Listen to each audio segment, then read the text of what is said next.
ஆண்டவராகிய இயேசு கிறிஸ்துவின் இனிய நாமத்தினாலே உங்களை நான் வாழ்த்தி வரவேற்கிறேன். இந்த தொழில் முனைவோரின் ஜெப ஐக்கியத்துக்காக ஆண்டவருக்கு நான் மகிமை செலுத்துகிறேன். தொடர்ந்து இந்த கூடுகை இந்த இடத்துல வெற்றிகரமாக நடந்து வருவது குறித்து நான் ரொம்ப சந்தோஷப்படுகிறேன். ஆண்டவருக்கு நான் மகிமை செலுத்துகிறேன். கர்த்தர் நல்லவர். ஹல்லேலூயா. 2 நாளாகமும் 13ஆம் அதிகாரம் 14-15 வசனத்தை வாசிக்க கேட்போம். 2 நாளாகமும் 13ஆம் அதிகாரம் 14-15 வசனம்.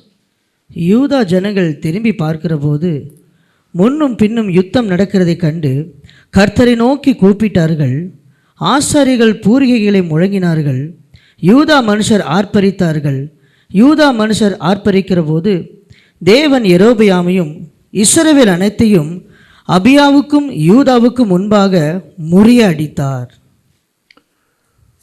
இந்த நாளிலே மிக முக்கியமான உங்களுக்கு தேவையான ஒரு சத்தியத்தை இந்த நாளிலே பரிசுத்தாவின் மூலமாய் போதிக்க விரும்புகிறேன். ஆண்டவர் என்ன ஏவனார். சமீப காலமாக அநேக தேவ பிள்ளைகள் ஜபத்துக்கு வரும்பொழுது என்னிடத்தில் சொல்கிற ஒரு காரியம் என்னென்னா, குறிப்பாக தொழில் செய்கிறவங்க, பிஸ்னஸ் பண்ணுறவங்க, பாஸ்டர் நல்லா போயிட்டு இருந்துங்க என் பிஸ்னஸ்ஸு, என்னன்னே தெரியல, திடீரென்று முடங்கி விட்டது என்று சொல்லுகிறார். சிலர் சொல்கிறாங்க, கை கெட்டத போல் இருக்கிறது, ஆனால் வாய் கெட்டனில்ல பாஸ்டர், என்ன நடக்குதுன்னே தெரியல என்று அதிகமாக இப்பொழுது அப்படி சொல்லுகிறார். நடக்கிறது போல இருக்கிறது, ஆனால் ஒன்றும் நடக்கலை என்று சொல்கிறார். இன்றைக்கு காலையில் கூட ஒரு சகோதரர் என்னை சந்திக்கும்படி நம்முடைய சர்ச் ஆஃபீஸ் வந்திருந்தார். அவர் சொன்ன ஸ்டேட்மெண்ட் இதுதாங்க. இதுக்காகவே என்னை பார்க்க வந்திருந்தார். பாஸ்டர், நான் எலக்ட்ரிக்கல் கான்ட்ராக்ட் எடுத்து செய்கிறேன், நான் ஓஹோன்னு போயிட்டு இருந்தேன், ரொம்ப நல்லா இருந்துச்சு, ஆனால் சமீபத்தில் திடீரென்று முடங்கி விட்டது. ஒரு ரெண்டு பெரிய ஆர்டர், மோர் தேன் 70 lakhs, ஒவ்வொரு ஆர்டரும் கைக்கு வந்தது ஒரு சின்ன ஒரு பாடலில் போயிடுச்சு பாஸ்டர், இப்போ ஒன்றுமில்லாமல் இருக்கிறேன் நான் என்று என்னை சந்திக்கும்படி வந்து சொன்னார். நான் அவருக்கு சொன்ன ஒரே விஷயந்தான், பிரதர், வேறு ஒன்றும் இல்லை, ஒரு தடை தான் இது. இந்த தடை உடைக்கணும்னா ஜெபம் பண்ணி தான் உடைக்கணும், ஜெபத்தை தவிர வேறு மார்க்கம் இல்லை. நல்லா உடைக்கிறீங்க, ஆர்டர்ஸ் வருது, ஆனால் ஏன் இந்த காரியம்னா ஒரு தடை, அதை உடைக்கிறதுக்கு ஜெபந்தான் என்று சொல்லி அவருக்காக நல்ல கருத்தாக ஜெபம் பண்ணிட்டு இன்றைக்கி இங்கே வாங்கன்னு சொல்லியிருந்தேன். வந்திருப்பான்னு நினைக்கிறேன். இப்படி அநேக தேவ பிள்ளைகள் இன்றைக்கி சமீப காலமாக சொல்கிறது இது. இன்னொரு விஷயம் அவருக்கு சொன்னேன் நான், உலகத்தார் காரியங்களும் ஓஹோன்னு நடக்குது, ஏன் தேவ பிள்ளைகளுக்கு இப்படி தடைப்படுதுன்னா சாத்தான் குறியெல்லாம் தேவ பிள்ளைகள் தான். உலகத்தார் அவன் கண்டுக்க மாட்டான், ஏனென்றால் அவர்கள் அவன் சேனைக்குள் இருக்கிறார்கள். ஆனால் தேவ ஜனம் அவன் சேனை விட்டு விலகி இயேசுவின் சேனைக்குள் வந்திருக்கிறார். ஆகவே சாத்தானுக்குரியெல்லாம் தேவ பிள்ளைகள் தான். எப்படியாக நஷ்டப்படுத்த வேண்டும் என்று குறிவைத்து தாக்குகிறான். ஆகவே இது ஜெபமண்டி தான் உடைக்கணும் என்று அவருக்கு இந்த ஆலோசனை சொன்னேன். ஆகவே உங்களுக்கு அப்படித்தான், அநேக நீங்கள் உழைக்கிறீங்க, சம்பாத்தியம் பண்ணுறீங்க, ஆனால் உழைப்புக்கு தகுந்த பலன் கிடைக்கிறதில்ல. கை கெட்டது வாய்க்கு கெட்டுறதில்லை. சான் உயர்ந்தால் முழம் சறுக்குன்னு சொல்கிற பாரு இருக்குது. இதெல்லாவற்றையும் உடைத்து நீங்கள் உங்கள் பிஸ்னஸில் கைகள் பிரயாசம் முன்னேறணும்னா ஒரே வழி ஜெபம்தான். ஹல்லேலூயா. வேறு மார்க்கம் கிடையாது. அது ஊழியமும் அப்படித்தாங்க, ஊழியமும் அப்படித்தான். ஜெபத்தில் தான் எல்லா தடைகளை உடைத்து நம்ம முன்னேறணும். ஆகவே இதை நீங்கள் கர்த்தர் உங்களோடு பேசுகிறான்னு விசுவாசித்து என்னோட கூடவே இந்த செய்தி நீங்கள் கேட்கணும். கேட்டு இறுதியில் ஒரு ஜெபம் பண்ண போகிறோம். நமக்கு விரோதமாக இருக்க எல்லா தடைகளை கர்த்த உடைக்க முடியா. நான் விசுவாசிக்க இன்றைக்கு உடைப்பார் கர்த்தர். சோத்திரம். ஆகவே தடைபட்டதெல்லாம் உங்களுக்கு வந்து சேரும். ஹல்லேலூயா. நம்புறீங்களா? Praise the Lord. அதுக்கு ஆதாரமாக தான் இந்த வசனத்தை நம்ம வாசிக்க கேட்டோம். இந்த நாள் செய்தியின் தலைப்பு ரகசிய ஆயுதம், சீக்ரெட் வெப்பன். நான் ஏன் ஒவ்வொரு செய்திக்கும் தலைப்பு கொடுக்குறேன்னா, உங்கள் இருதயத்தில் பதியணும். ஆகவே தான் ஒவ்வொரு செய்தியின் தலைப்பின் அடிப்படையில் நம்ம பிரசங்கிக்கிறோம். இப்போ ரகசிய ஆயுதம், சீக்ரெட் வெப்பன், அது வேறு ஒன்றும் இல்லை, ஜெபம் தான். ஹல்லேலூயா. அறிமுகமாக சில வார்த்தைகளை மனதில் வைக்கணும். நீங்கள் வாசிக்க கேட்ட இந்த பகுதி எதை சொல்லுதுன்னா, அபியா என்கிற ஒரு ராஜாவின் நாட்களிலே நடைபெற்ற யுத்தத்தில் அவன் பெற்ற மிகப்பெரிய வெற்றியை குறித்து இந்த பகுதியை நம்ம வாசிக்க கேட்டோம். அபியா, இந்த அபியா ராஜா யாருன்னு பார்த்தீங்கன்னா, ரெகபயாம் என்கிற ராஜாவின் மகன். இன்னும் சொல்ல போனால் சாலமோனின் பேரன். யூதா ராஜாக்கள் நல்ல ராஜாக்கள் இருந்தார்கள். அவர்களில் ஒருத்தன் இந்த அபியா ராஜா. ஓரளவுக்கு பரவாயில்ல. இசேக்கியா, யோசபாத்து, ஆசா, அப்படிப்பட்ட ராஜாக்களில் இவனும் ஒருத்தங்க. இவன் விசேஷம் என்னன்னு கேட்டிங்கன்னா, உண்மையிலே இவன் ஆண்டவருக்கு பயந்து ஜெபத்தை அதிகமாக நம்பின ஒரு ராஜா. இவனுக்கு விரோதமாக யார் வந்ததுன்னு பார்த்தீங்கன்னா, இஸ்ரவேல் ராஜா யெரொபெயாம் இல்லையா. அந்த நாட்களில் ரெகபெயாம் காலத்தில் தேசம் ரெண்டாக பிரிகிறது. வடக்கு ராஜ்யம், தெற்கு ராஜ்யம் சொல்லி. நல்ல வசனத்தை கேட்கணுங்க. ஏதோ ஏனோத்தாலும் நான் பேச மாட்டேன், ஏதோ நல்லா இருப்பேன், வாழ்ந்திருப்பேன், சுகமாக இருப்பேன் அப்படின்னு சொல்லிலாம் ஆர்டி தேட்டர் ஆள் கிடையாது. நல்ல டீப்பாக தான் வசனத்தை பேச முடியும். கேட்கணும். நீங்கள் பிரயோஜனமாக இருக்கணும். இந்த நேரத்தை நம்ம பிரயோஜனப்படுத்திக்கிடணும். அப்போது யெரொபெயாம் வடக்கு ராஜ்யத்துக்கு பேர் இஸ்ரவேல், தெற்கு ராஜ்யத்துக்கு பேர் யூதா. யூதா இருந்த ராஜாக்கள் மோஸ்ட்லி நல்ல ராஜாக்கள் இருந்தாங்க. ஆனால் இஸ்ரவேல் இருந்த அனைத்து ராஜாக்களும் பொல்லாத ராஜாக்கள். ஆகாப் மாதிரி பொல்லாத ராஜாக்கள் தான் இஸ்ரவேலில். அதில் ஒருத்தந்தான் இந்த யெரொபெயாம். இவன் நாட்களில் தான் ரெண்டாக பிரிந்து அந்த வடக்கு ராஜ்யத்துக்கு முதல் ராஜா இவன் தாங்க. அத்தனை பொல்லாதவன். இவன் ஒரு காலகட்டத்தில் அபியாவுக்கு விரோதமாக யுத்தம் பண்ண வருகிறான். நான் அபியா சொல்கிறான், வேண்டாம்ப்பா, நம்ம எல்லாம் கர்த்தருடைய பிள்ளைகள், உங்கள் காரியம் வாய்க்காது, வேண்டான்னு எவ்வளோ சொல்கிறாங்க. நீ வாசித்து பாருங்க அதிகாரத்தை. ஆனால் கேட்கலைங்க. சிலர் அழிஞ்சு போகணுன்னா இப்படி தாங்க.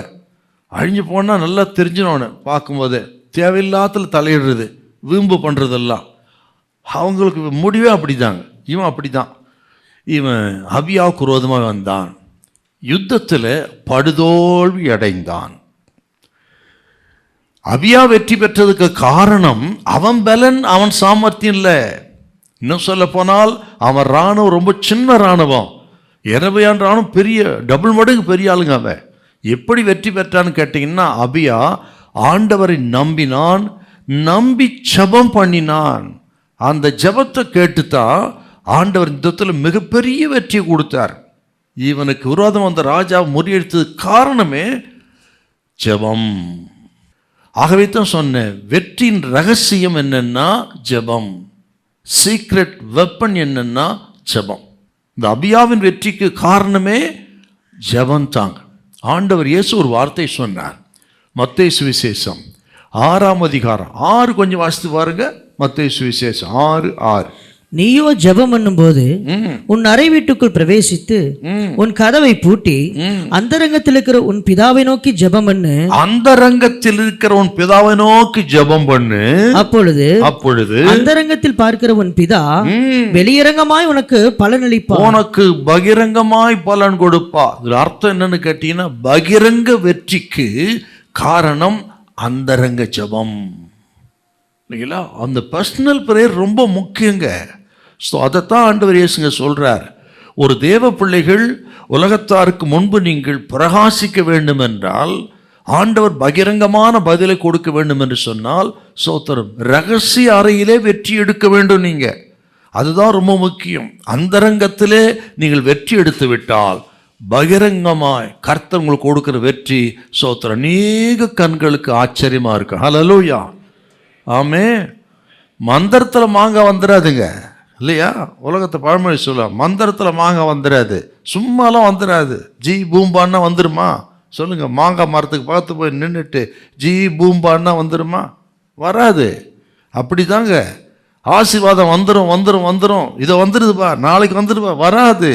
ஸ்தோத்திரம். ஜெபம் பண்ணா தான் நடக்கும். ஜெபமே ஜெயம். அபியாவின் வாழ்க்கை நமக்கு ஆச்சரியமான ஒன்று.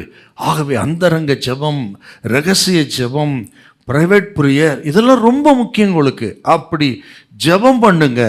நான் உங்களுக்கு சேலஞ்சாக சொல்லுகிறேன், அப்படி அந்தரங்கத்தில் ஜெபிக்கிற, ரகசியமாய் ஜெபிக்கிற, ஸ்தோத்திரம், மறைந்திருந்து ஜெபிக்கிற உங்களை அநேக கண்கள் முன்பு சிங்கத்தை போல நிறுத்துவார். ஹல்லேலூயா, ஆமென். நீதிமொழிகள் சொல்றாரு, அந்த வார்த்தையை வாசிக்கலாமா? நீதிமொழிகள் 28:1 வாசிக்க பார்க்கலாம். நீதிமொழிகள் 28:1. ஒருவனும் தொடராதிருந்தும் துன்மார்க்கர் ஓடி போகிறார்கள், நீதிமான்களோ சிங்கத்தை போல தைரியமா இருக்கு. எப்படி சார் தைரியமா நிற்க முடியும்னா, அவர்கள் ஜெபத்தில் நிற்கிறார்கள். ஆகவே ஜெபிக்கிற நீங்கள் எல்லா கண்களுக்கு முன்பும் சிங்கத்தை போல நிற்க முடியும். நான் உங்களுக்கு சேலஞ்சா சொல்றேன், உங்க பிசினஸ் ஆகட்டும், வேலையாகட்டும், குடும்பமாகட்டும், நீங்க தலை நிமிர்ந்து நிற்கணும்னா வேற ஒண்ணுமே இல்லை, ஜெபமே. ஹல்லேலூயா, ஆமென். பிரைஸ். காலையில ஜெப ரூமுக்கு போனவன் நான், இப்போதான் வெளியே வரேங்க நான். அப்போ ஆண்டவர் ஆசீர்வதிக்கணும்னா வேற ரகசியம் ஒன்றும் கிடையாது, ஜெபமே. அபியாவின் வெற்றிக்கு காரணம் இந்த ஜெபம். இன்னும் சில வார்த்தை சொல்லி மிக முக்கியமான 3 குறிப்பை சொல்ல விரும்புகிறேன். உங்கள் வெற்றிக்கு, வியாபாரத்துக்கு காரணமான 3 முக்கிய குறிப்புகள். இதில் இன்னொரு விஷயம் என்னன்னா, இந்த எரபயாவினுடைய பலத்தை பார்த்தீங்கன்னா, அவன் எண்ணிக்கையிலும் அதிகமாயிருந்தான், யுத்த தந்திரத்திலும் வல்லவனாயிருந்தான் அவன், இல்லைங்களா? எரபயாம் பார்த்தா அவன் எண்ணிக்கை, பிறகு சொல்லுவேன் அவன் எண்ணிக்கை எப்படி இருக்குன்னு சொல்லி. அவன் இராணுவ எண்ணிக்கையிலும் வல்லவனாயிருந்தான், யுத்த தந்திரத்திலும் வல்லவனாயிருந்தான். அவ்வளோ பலசாலிங்க அவன், இல்லையா? வார் ஸ்ட்ராட்டஜி அண்ட் கிரேட் நம்பர்ஸ், ரெண்டும் அவனுக்கு பலனுங்க.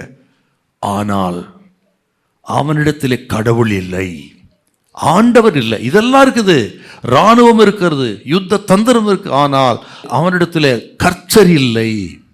ஆனால் அபியா ராஜ்யத்துக்கு நேர்மாறானவன். இந்த அபியா பார்த்தீங்கன்னா, அவன் எண்ணிக்கையிலும் பலகீனமானவன். அவனை போல யுத்த தந்திரம், விவேகம், ஞானம் அதெல்லாம் ஒன்றும் கிடையாது இவனுக்கு. ஆனால் இவனுக்குள்ளே கர்த்தர் இருந்தார். ஆமென். அதுதாங்க வெற்றி. அவனே சொல்றான் பாருங்களேன், இந்த 13ஆம் அதிகாரத்தில் 10வது வசனமும் 12வது வசனம். எங்களுக்கோ கர்த்தரே தேவன், நாங்கள் அவரை விட்டு விலகவில்லை. கர்த்தருக்கு ஊழியம் செய்கிற ஆசாரியர்கள் ஆரோனின் குமாரரும் பணிவிடை செய்கிறவர்களும் லேவியருமாமே. இதோ தேவன் எங்கள் சேனாபதியாய், தேவன் எங்கள் சேனாபதியாய் எங்களோடு கூட இருக்கிறார். பாத்தீங்களா? 10வது வருஷம் சொல்றான், எங்களுக்கோ கர்த்தரே தேவன், நாங்கள் அவர்கிட்ட விலகவில்லை. இதோ தேவன் எங்கள் சேனாதிபதியை எங்களோடு கூட இருக்கிறார், சேனைகளின் கர்த்தரா எங்களோடு இருக்கிறார் அப்படின்னு சொல்றான் பாருங்க. அப்ப எரபயாமுக்கு இவனுக்கும் என்ன வித்தியாசம்? அவனுக்கு சேனைகள் பலத்திருந்தது, அவன் யுத்த தந்திரம், அறிவு, சாமர்த்தியம் இருந்தது, கடவுள் இல்லை. ஆனால் அபியாவுக்கு அவனை போல பலம் இல்லைனாலும் கடவுள், கர்த்தர் அவர்களோடு கூட இருந்தா. இதுதாங்க வெற்றிக்கு காரணம். ஆக இன்றைக்கு உங்களுக்கு கர்த்தர் சொல்றாரு, ஆண்டவர் சொல்றாரு, உங்களுக்கு வெற்றிக்கு என்ன காரணம்னா, உலகத்தார் மத்தியில் உலகத்தாருக்கு நல்ல ஞானம் இருக்கலாம், செல்வாக்கு இருக்கலாம், பணபலம், பின்புலம் எல்லாம் இருக்கலாம், பேக்ரவுண்ட், ஆனால் உங்களுக்கு ஒன்றும் இருக்கலாம், கர்த்தர் உங்களோடு இருப்பாரானால் நீங்கள் மகா பெரிய வெற்றியை பெறுவீர்கள். ஹல்லேலூயா, ஆமென்.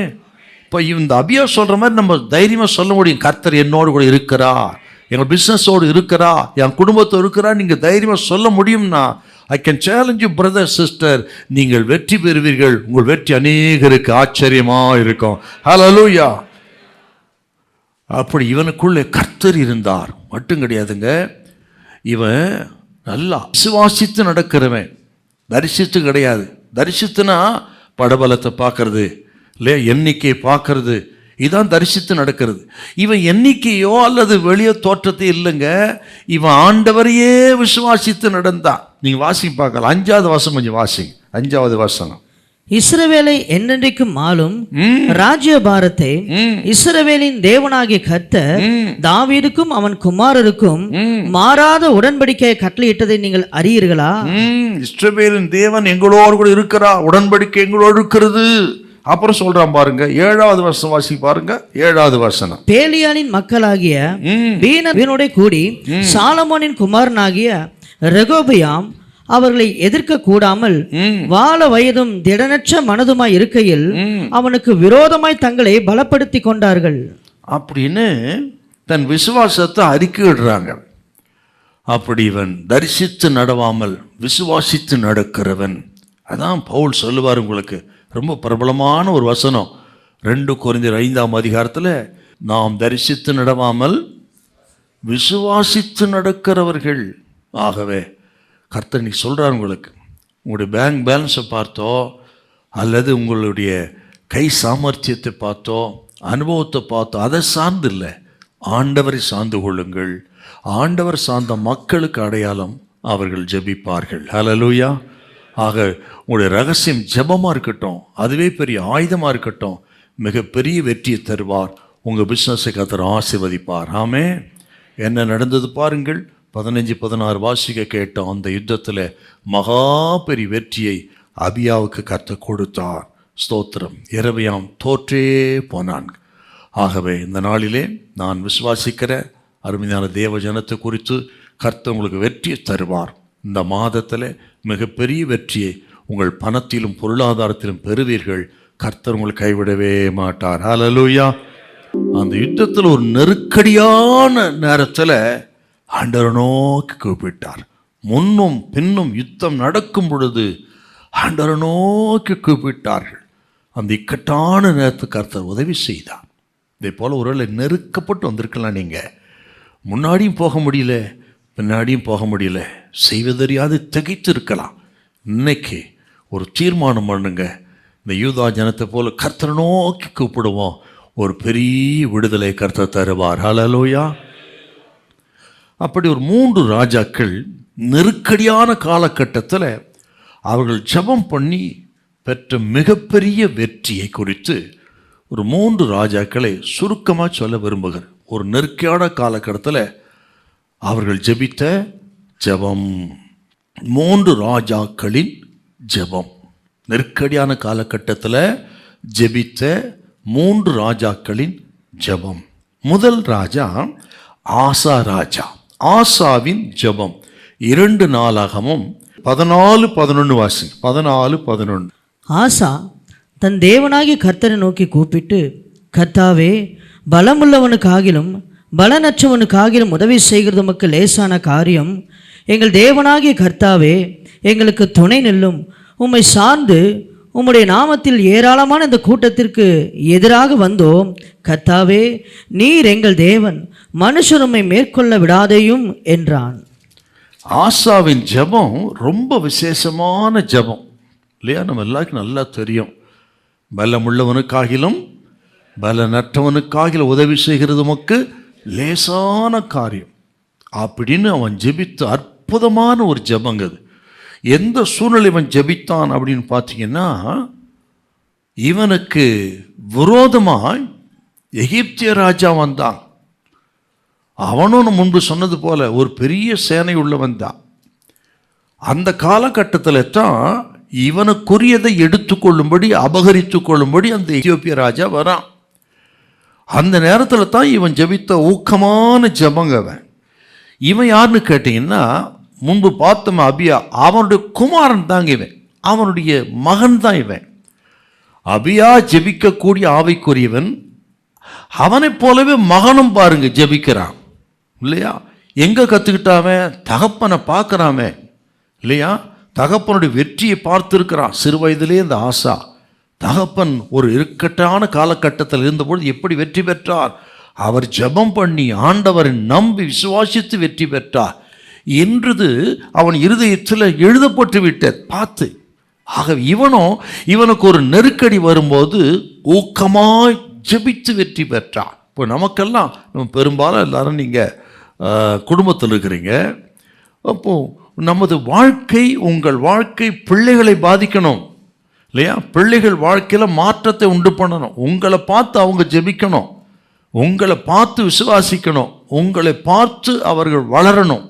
அதுதாங்க வெற்றி. நீங்கள் போதித்து கண்டித்து வளர்ப்பதை விட உங்களை பார்த்து உங்களை ரோல் மாடலாக வைத்து அவர்கள் வளர்ந்தால் முதிர் வயதுல விடமாட்டாங்க. அவங்க தெளிவாக இருப்பாங்க. அப்படி என்ன உங்கள் வாழ்க்கை எப்படி இருக்கணும்? பேரண்ட்ஸோட வாழ்க்கை, உங்களை பிள்ளைகள் பார்க்கிறார்கள், உங்கள் விசுவாசத்தை, உங்கள் ஜெபத்தை, பரிசுத்த வாழ்க்கையை. ஒரு இக்கட்டான காலகட்டத்தில் நீங்கள் என்ன தீர்மானம் எடுக்கிறீங்க அதை எப்படி மேற்கொள்றீங்க என்று பிள்ளைகள் பார்க்கணும், பார்க்கிறார்கள். அவர்கள்தான் அவர்களுக்கு நெருக்கடி வரும் பொழுது அதை போலவே அவர்கள் விசுவாசித்து ஜெபம் பண்ணி வெற்றி பெறுவார். அப்படின்னா அப்போ பேரண்ட்ஸோடைய லைஃப் ஸ்டைல் ரொம்ப முக்கியம். அதை நம்ம இந்த அபியா ராஜா, ஆசா ராஜா விஷயத்தில் நம்ம பார்க்குறோம்.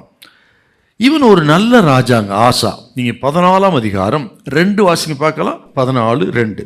ஆசா தன் தேவனாகிய கர்த்தரின் பார்வைக்கு நன்மையும் செம்மையுமானதை செய்தான். இவன் கர்த்தரின் பார்வைக்கு செம்மையானது செய்த நல்ல ராஜா. இவனும் ஒரு யூதாவின் ராஜா. இதில் இன்னொரு சத்தியத்தை உங்களுக்கு தெரிஞ்சுக்கிடணும். என்னன்னு கேட்டிங்கன்னா, இவனுடைய துவக்கம் நல்லா இருந்ததுங்க. ஆரம்பம் பார்த்தீங்கன்னா ஆசா ராஜாவுடைய ஆரம்பம் ரொம்ப நல்லா இருந்தது. ஆண்டவரை நம்பினான், விசுவாசித்தான், இப்படி ஊக்கமான ஜெபம் பண்ணான். ஆனால் முடிவு பார்த்தீங்கன்னா துக்கமாக இருந்தது. இவன் வாழ்க்கையில் இன்னொரு விசேஷம் என்னன்னு கேட்டிங்கன்னா, எவ்வளோ வைராக்கியம் உள்ளவன் பாருங்கவன்.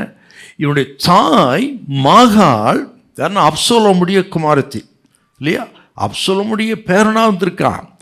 இதை பார்த்தீங்கன்னா நீங்கள் 15ஆம் அதிகாரம் 16 வாசிங்கன்னா, அவள் விக்கிர ஆராதனைக்காரியாய் தாய் இருந்திருக்கிறார். விக்கிர ஆராதனை செஞ்ச ஒரே காரணத்துக்காக தாயையே ராஜாத்தியா இல்லாதபடி தள்ளி போட்டான். என்ன ஆச்சரியம் வர வாசிங்க பார்க்கலாம். 15-16 பாருங்க. தோப்பிலே அருவருப்பான விக்கிரகத்தை உண்டு பண்ணின ராஜாவாகிய ஆசாவின் தாயான மாகாளையும் ராஜாத்தியாய் இராதபடிக்கு ஆசா விலக்கி போட்டு அவளுடைய விக்கிரகத்தையும் நிர்மூலமாக்கி தகர்த்து கீதரோன் ஆற்றண்டிலே சுட்டரித்து போட்டான். பாருங்க, அந்த நாட்கள்ல ராஜாவுடைய தாய் ரொம்ப உயர்ந்த ஸ்தானம். அது சாலமோன் தான் அதை உண்டு பண்றாரு. அப்படி ஒரு முறை கொண்டு வர்றாருங்க. ராஜாவுக்கு பக்கத்திலே சிங்காசனம் போட்டு தாயை உட்கார வைத்து ராஜாத்தியாக வைத்திருப்பார்கள். அந்த முறையவன் தள்ளிட்டாங்க. ஏன்னா தாய் ஒரு விக்கிர ஆராதனைக்காரி. ஏதை சொல்றேன்னா, அந்த அளவுக்கு அவன் ஒரு நல்ல ஸ்பிரிச்சுவலான மனுஷங்க, அவன் ஆவிக்குரியவனாக இருந்தான். ஆனால் முடிவு பார்த்தீங்கன்னா துக்கமாக இருந்தது. அதே நீங்கள் 16ஆம் அதிகாரம் 12-13 பாருங்க. 16ஆம் அதிகாரம் 12-13. ஆசா அரசாண்ட 39ஆம் வருஷத்திலே தன் கால்களில் வியாதி கண்டு அவன் நோவு மிகவும் உக்கிரமாய் இருந்தது. அவன் தன் வியாதியிலும் கர்த்தரை அல்ல பரிகாரிகளையே தேடினான். முதல்ல ஆண்டவரை தேடி ஆண்டவருக்காக வாழ்ந்தவன் இப்ப ஆண்டவர் விட்டுட்டான், பரிகாரிகளை தேடினான், மனுஷனை தேடினான், மரித்தான். இப்போ துவக்கம் நல்லா இருந்தது, முடிவு துக்கம். அதைத்தான் பவுல் சொல்றார் இல்லையா, ஆவில ஆரம்பம் பண்ணின நீங்கள் என்னங்க மாம்சத்தில் முடிவு பெற போகிறீர்களோ? கலாத்திய சபை கேட்கிறார். ஆவில ஆரம்பிச்சு நீங்க மாம்சத்தை முடிவு பெற போறீங்களோ? இதெல்லாம் ஒரு எச்சரிப்பு நமக்கு. ஆகவே துவக்கம் எப்படி இருந்தாலும் முடிவு மகிமையா இருக்கணும். ஆகவே வைக்கிற ஒவ்வொரு ஸ்டெப்பும், ஒவ்வொரு நாளும் வாழ்கிற வாழ்க்கை உங்களுக்கு முடிவு வரை சரியா இருக்கணும். முடிவு தான் ரொம்ப நல்லா இருக்கணும். அப்படி நீங்கள் வாழ வேண்டும் என்று இது ஒரு ஆலோசனை உங்களுக்கு ஆசாவின் மூலம். சரி, இப்போ இந்த ஆசாவின் காரியத்தில் பார்த்தீங்கன்னா 15ஆம் அதிகாரத்தை வாசிங்கன்னா 3 குறிப்புகள் சுருக்கமாக சொல்கிறேன். ரொம்ப நல்லா இருக்கு உங்களுக்கு இந்த 15ஆம் அதிகாரத்தை. இப்படி தான் அதை பார்க்கணுங்க. இந்த ஆசா ராஜாவின் வாழ்க்கை பார்க்கும் பொழுது 3 முக்கிய பாடங்கள் நமக்கு இருக்கிறது. ஒன்று, நம்பர் 1, 2வது வசனத்தின்படி கர்த்தர் நம்மோடு இருக்கிறார், அவரை தேடுங்கள். இது முதல் குறிப்பு நமக்கு இல்லையா. கர்த்தர் நம்மோடு இருக்கிறார், அவரை தேடுங்கள். வாசிக்கலாமா? 2வது வசனம். அவன் வெளியே ஆசாவுக்கு எதிர்கொண்டு போய் அவனை நோக்கி, ஆசாவே, யூதா பென்யமீன் கோத்திரங்களின் சகல மனுஷரே கேளுங்கள். நீங்கள் கர்த்தரோடு இருந்தால் அவர் உங்களோடு இருப்பார். நீங்கள் அவரை தேடினால் உங்களுக்கு வெளிப்படுவார். அவரை விட்டீர்களேயாகில், விட்டுவிட்டால் அவர் உங்களை விட்டுவாரு இல்லையா. எவ்வளவு முக்கியமான ஒரு ஆலோசனைங்க. கர்த்தரை தேடினால் உங்களோடு இருப்பார், விட்டுட்டீங்கன்னா அவரும் விட்டுருவார். ஆகவே இன்றைக்கி அநேக தேவ பிள்ளைகள் ஒரு தப்பான எண்ணம் என்னன்னு கேட்டிங்கன்னா, எல்லாம் தேவ சித்தப்படித்தாங்க நடக்கும் அப்படின்னு சிலர் சொல்கிறவங்க இருக்கிறாங்க. சிலர் பார்த்தீங்கன்னா மரத்தை வச்சவன் என்னங்க ஒன்றும் தெரியாத மாதிரி இருக்கீங்களா? மரத்தை வச்சவன் தண்ணி ஊற்றுவான் பிரதர், வர்றதெல்லாம் வழியில் நிற்க போகுது அப்படின்னு இருக்கிறவங்க இருக்கிறாங்க. பாருங்க, அருமையான வார்த்தை. நீங்கள் கர்த்தரோடு இருந்தால் உங்களோட இருப்பார், விட்டுட்டீங்கன்னா விட்டுட்டுவார். ஏன் இப்போ நம்ம பிஸ்னஸ் ஆசீர்வதிக்கலை? அங்கே ரகசியம் இருக்குதுங்க. நீங்கள் ஆண்டவரை விட்டுட்டீங்க, அதுதான் ரீசனுங்க. வேற எங்கேயும் தேடி போக வேண்டிய அவசியம் கிடையாது. ஆண்டவர் விட்டுட்டீங்கன்னா ஜெபத்தை விட்டுட்டீங்கன்னு அர்த்தம். நீங்கள் ஜெபத்தை விட்டுட்டீங்க. ஆரம்பத்தில் ஜெபிச்சிங்க நல்லா இல்லையா? ஆரம்ப காலத்தில் ஜெபந்தான் வாழ்க்கை உங்களுக்கு, ஜெபத்தில் தான் தொடங்கினீங்க நீங்கள். ஆனால் இன்னைக்கு எங்கே போச்சு ஜெபம்? நீங்கள் ஆண்டவரை விட்டு விட்டீர்கள், ஜெபத்தை நீங்கள் விட்டுட்டீங்க. ஜெபத்துக்கு இம்பார்ட்டன்ஸ் கொடுக்கல நீங்கள், அதுதான் ரொம்ப முக்கியங்க. ஆகவே தான் வர வேண்டியது வரல, வேற ஒரு ரகசியமே கிடையாது, இதுதான். ஆகவே நான் சொல்லுகிறேன், நீங்கள் கர்த்தரை தேடுங்கள், ஸ்தோத்திரம், அவர் உங்களுக்கு தென்படுவார், காரியங்களை வாய்க்க பண்ணுவார். ஹல்லேலூயா, ஆமென். இந்த முதல் குறிப்பு அவனுடைய வாழ்க்கையில். ரெண்டாவது, கர்த்தர் ஜெபத்துக்கு பதில் கொடுக்கிறார், அவரை நம்புங்கள். ரெண்டாவது குறிப்பு, நாலாவது வசனம். தங்கள் நெருக்கத்திலே இஸ்ரவேலின் தேவனாகிய கர்த்தருக்கு திரும்பி அவரை தேடினார்கள், ஜெபம் பண்ணினாலும் அர்த்தம். அவர் அவர்களுக்கு வெளிப்பட்டார். அப்படின்னு தேடினால் அப்படின்னா ஜெபித்தால்னு அர்த்தம். நீங்கள் கர்த்தரை நோக்கி ஜெபம் பண்ணுங்க, அவர் நிச்சயமாய் பதில் கொடுப்பார். ஜெபத்தை நம்புங்கள், எதுவா இருக்கட்டுங்க, உடனே ஜெபத்துக்கு திரும்பிடுங்க. என்னுடைய அசைக்க முடியாத ஒரு நம்பிக்கை, என்ன பிரச்சனை வந்தால் எது வந்தால் உடனே ஜெபிப்பணும், முழங்காலம் முடக்கிடுவேன். சில நேரங்களில் ஆண்டவர் ஏவி திடீரென்று ஏவுவார். ஆகவே ஒரு ஜெப டீம் நமக்கு இருக்கிறாங்க. உடனே கூட்டு சொல்லிடுவேன், பாஸ்டர் ஜோசப் கூட்டு சொல்லுவேன், அருள் கூட்டு சொல்லுவேன், இம்மிடியேட்டாக வாங்க ஜெபத்துக்கு. உடனே 10-15 பேர் வந்துடுவாங்க. அடிக்கடி இது நடக்குங்க. கர்த்தன் ஏவுவார், அப்படி குறிப்பாக ஜெபம் பண்ணுவோம். அந்த ஜெபத்தை கர்த்தர் கேட்பார். இது ஏன் சொல்கிறேன்னா, எந்த பிரச்சனை வரட்டும் உங்களுக்கு, தொழிலில், குடும்பத்தில், அல்ல வியாதி, எதுவாக இருக்கட்டுங்க, கர்த்தர் பதில் கொடுக்கிறவர். ஆகவே நம்புங்கள். இதை உறுதியாக நீங்கள் ஏற்றுக்கிட்டு நீங்கள் இன்னிலேருந்து மறுபடியும் திரும்பி பாருங்க, உங்கள் ஜெபத்துக்கு பதில் வரும். ஹல்லேலூயா, நம்புறீங்களா? இல்லை, கையை உயர்த்தி ஹல்லேலூயா. 100% நடக்குங்க. இது நான் சொல்கிறது எல்லாமே ப்ராக்டிக்கல் இல்லையா? இந்த ஊழியத்தில் பார்த்தீங்கன்னா இவ்வளோ தூரம் நம்ம வளர்ந்ததுக்கு ஒரே ஒரு ரீசன் ஜெபந்தான். நெருக்கடியான காலகட்டங்களில் கூடி ஜெபித்த ஜெபங்கள் தான். ஜெபத்தை தான் ஆண்டவர் கண்டு இவ்வளோ தூரம் கொண்டு வந்திருக்கிறாருங்க. ஸ்தோத்திரம். அதைத்தான் உங்களுக்கு சொல்லுகிறேன். தனிப்பட்ட வாழ்க்கையிலும் அப்படித்தான், ஊழியத்தும் அப்படித்தான். எத்தனையோ விசை ஜெபித்து ஜெயம் பெற்றிருக்கிறேன். ஆகவே சொல்கிறேன், உங்களுக்கு நம்புங்கள், அவரை ஜெபிங்கள், கர்த்தர் வெற்றியை தருவார். ஹல்லேலூயா. மூன்றாவது, இந்த 15 அதிகாரத்தில் 3வது குறிப்பு, கர்த்தர் உண்மையுள்ள தன்மைக்கு வெகுமதி அளிக்கிறார், அவருக்கு கீழ்ப்படியுங்கள்.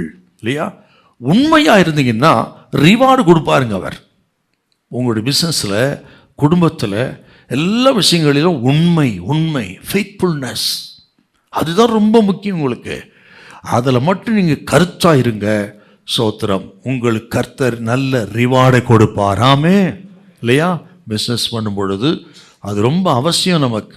உலகத்தார் போல் நீங்கள் பிஸ்னஸ் பண்ண முடியாது. நம்ம கொடுத்த பிஸ்னஸில் நீங்கள் கொஞ்சம் லாபமாக இருந்தாலும் அதில் உண்மையாக இருங்க. ரொம்ப பெரிய லாபத்துக்கு நீங்கள் எதிர்பார்க்காதீங்க. பெரிய லாபத்தை எதிர்பார்த்து நீங்கள் இருக்கிறத இழந்துடக்கூடாது. நீங்கள் கிராஜுவலாக கர்த்தர் ஆசீர்வதிப்பார். தேவ பிள்ளைகளை தேவன் ஆசீர்வதிக்கிற ஆசீர்வாதமே கிராஜுவலாக தான் இருக்கும். ஆகுவதுக்கு நிறைய பொறுமை வேணும் உங்களுக்கு. ஒவ்வொரு காலகட்டத்தில் உண்மையாக இருக்கணும். நீங்கள் ஒவ்வொரு சின்ன விஷயங்கள் உண்மையாக இருந்து பொறுமையாய் போங்க. கிராஜுவலாக கர்த்தர் உயர்த்துவார். ஆனால் அந்த உயர்வு உங்களுக்கு நிரந்தரமாக இருக்கும். ஹல்லேலூயா, ஆமென். உங்கள் உயர்வை கெடுக்க எந்த சக்தி இடம் கிடையாது, யாராலும் அழிக்க முடியாது. ஆகவே சோத்திரம், உங்கள் தொழிலில், உங்கள் குடும்பத்தில் உண்மையாக இருங்கள், கர்த்தர் உங்களை கைவிடவே மாட்டார். ஆமென். ஆக அந்த ஃபெய்த்ஃபுல்னஸ், நீங்கள் உண்மையாக இருங்க, ரிவார்டை கர்த்தர் கொடுப்பார். ஹல்லேலூயா, நம்புறீங்களா? Praise the Lord. 3 விஷயத்தை இந்த ஆசா மூலம் உங்களுக்கு சொல்லிக்கணும். 1, கர்த்தர் நம்மோடு இருக்கிறார், அவரை தேடுங்கள்.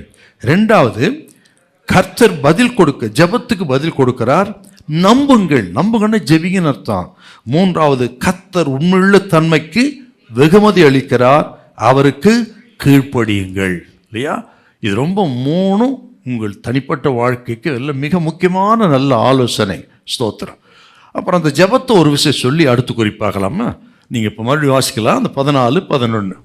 ஆசா தன் தேவனாகிய கர்த்தரை நோக்கி கூப்பிட்டு, கர்த்தாவே, பலமுள்ளவனுக்காகிலும் பலனற்றவனுக்காகிலும் உதவி செய்கிறது உமக்கு லேசான காரியம். எங்கள் தேவனாகிய கர்த்தாவே, எங்களுக்கு துணை நில்லும். உம்மை சார்ந்து உம்முடைய நாமத்தில் ஏராளமான இந்த கூட்டத்திற்கு எதிராக வந்தோம். கர்த்தாவே, நீர் எங்கள் தேவன், மனுஷன் உம்மை மேற்கொள்ள விடாதேயும் என்றான். இப்போ ஜெபத்தை கொஞ்சம் உற்று கவனித்து பார்த்தீங்கன்னா, இந்த ஜெபத்தில் ஆண்டவரே மையமாக இருக்கிறார். அது மட்டும் இல்லை, அவர் யாராக இருக்கிறார்னா, அவர் சர்வ வல்லமுள்ள தேவன். இல்லையா? ஆல்மைட்டி காட் அப்படின்னு ஜெபம் பண்ணுறாருங்க. அவர் ஜெபத்தில் தேவனே மையம்.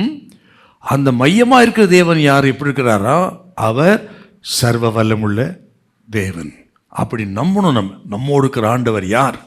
அவர் சர்வ வல்லமை உள்ள தேவன். அவரால் ஆகாத காரியம் இல்லை. நீங்கள் ஜெபம் பண்ணும் பொழுதெல்லாம் ஜெபத்தில் அப்படி ஆண்டவரை பாருங்க. நீங்கள் அவர் சர்வ வல்லமுள்ளவர். இல்லையா? ஆபிரகாம் தானே சொன்னார், ஆபிரகாமே, எனக்கு முன்பாக நீ உத்தமாக நடந்து கொண்டு நான் சர்வ வல்லமுள்ள தேவன் சொன்னார் பாரு. அப்படி நம்பி ஜெபிங்க. சோத்தர் உங்கள் கைகளின் பிரயாசத்தில் வல்லமுள்ள தேவன் உங்களோடு இருக்கிறார் என்பதை நிச்சயமாய் அறிந்து கொள்வீர்கள். ஹல்லேலூயா, ஆமே. ஆகவே என்ன நடந்தது? இந்த எரபியாவுடைய அவனுடைய யுத்தத்துடைய எண்ணிக்கையை பார்த்தீங்கன்னா 8லேருந்து 10 வருஷம் குறிச்சுக்கிட்டீங்க நீங்கள். சோத்திரம் 10 லட்சம் பேர் இருக்கிறாங்க. ஆனால் ஆசாவுக்கு பார்த்தீங்கன்னா 5 லட்சம் தான். மைனாரிட்டிங்கவன், பலகீனமானவன். இல்லையா?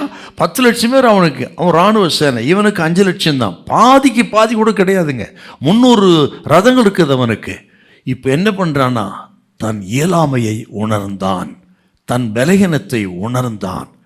ஆகவே மாம்ச பலத்தில், யுத்த பலத்தை வெற்றி பெற முடியாது என்று நினைத்தவன் ஒரே ஒரு வழி, ஆண்டவர் தான் அவனுக்கு. ஹல்லேலூயா, ஆமென். அப்படி ஆண்டவரை நம்பி தன் பலகீனத்தை அறிக்கையிட்டு ஜெபித்த ஜெபம், பலமுள்ளவனுக்காகிலும் பலனற்றவனுக்காகிலும் உதவி செய்து லேசான காரியம் சாமி என்று தன் பலகீனத்தில் ஆண்டவரை சார்ந்து கொண்டான். கர்த்தர் அவனுக்கு வெற்றியை கொடுத்தார். ஆமே. ஸ்தோத்திரம். விரோதமாக வந்த அந்த சேனை கர்த்தர் முறியடித்து ஆசாவுக்கு கர்த்தர் வெற்றி கொடுத்தார். அப்படின்னா நாமும் நம்முடைய பலகீனத்தை, இயலாமை ஒத்துக்கிடுவோம். ஆண்டவர் எவ்வளோ பிரயாசப்பட்டேன், ஒன்றும் நடக்கலை சாமி, ராவெல்லாம் பிரயாசப்பட்டேன், ஒன்றும் ஆகப்படலை என்று பேதுருவை போல அர்ப்பணித்து ஆண்டவர் இயேசுவை சார்ந்து கொண்டது போல இன்னைக்கு ஆண்டவரை சார்ந்து கொள்ளுங்க. நம்புங்க ஆண்டவரை. ஸ்தோத்திரம். ஆசாவுக்கு வெற்றி கொடுத்தவர் உங்களுக்கும் வெற்றி தருவார். ஹல்லேலூயா. நம்புறீங்களா? இல்லை கையை வச்சு ஹல்லேலூயா, ஆமே.